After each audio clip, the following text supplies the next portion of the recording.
শীতের শুরুতেই ঝিনাইদহ ও গাইবান্ধার গ্রামগুলোতে কুমড়োর বড়ি তৈরির ব্যস্ততা। দেশজুড়ে চাহিদা থাকায় বেচা বিক্রিও ভালো।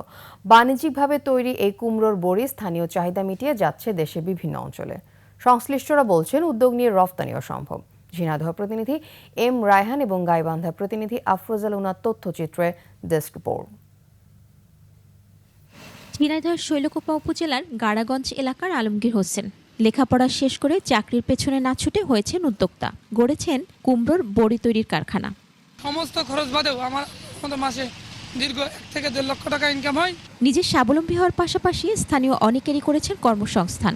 এখন তার কারখানায় কাজ করছেন 40 থেকে 50 জন শ্রমিক। এখান থেকে আমরা যে বেতন পাই তা দিয়ে আমাদের সংসার খুব ভালোভাবে চলে যায়। আমরা এই বড়ির ফ্যাক্টরিতে যেটুকু করে আমাদের কিছু চাহিদা পূরণ হয়েছে। এগুলো তরকারিতে শীতের সময় এগুলো খুব স্বাদের খাদ্য। শ্রমিকদের কারিগরি প্রশিক্ষণ দেয়া হচ্ছে বলে জানায় কৃষি বিভাগ। যশোর অঞ্চলের টেকসই কৃষি সম্প্রসারণ প্রকল্পের আওতায় আমাদের উদ্যোক্তা প্রশিক্ষণ দেওয়া হয়। গাইবান্ধার এই গ্রামের নাম বোয়ালি, তবে স্থানীয়দের কাছে পরিচিত বড়া তৈরির গ্রাম হিসেবে। এখানে এভাবেই ডাল ও কুমড়োর মিশেলে বড়ি তৈরি করছেন নারীরা। রোদে ভালোভাবে শুকিয়ে করা হচ্ছে প্যাকেট।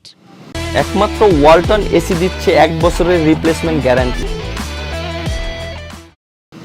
ঐতিহ্য ধরে রাখতে এই গ্রামের বেশিরভাগ পরিবারের ছেলেমেয়েরা পড়াশোনার পাশাপাশি ব্যস্ত থাকেন এ কাজে।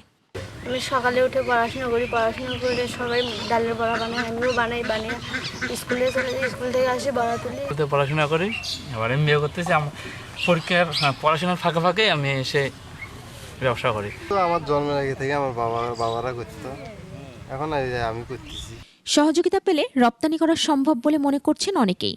এটা সরকার উদ্যোগ নিলে বিদেশে রপ্তানি করতে পারে। প্রতি কেজি ডালের বড়ি তৈরি করতে খরচ পড়ে 175 থেকে 180 টাকা, বিক্রি হয় 250 থেকে 300 টাকা কেজিতে।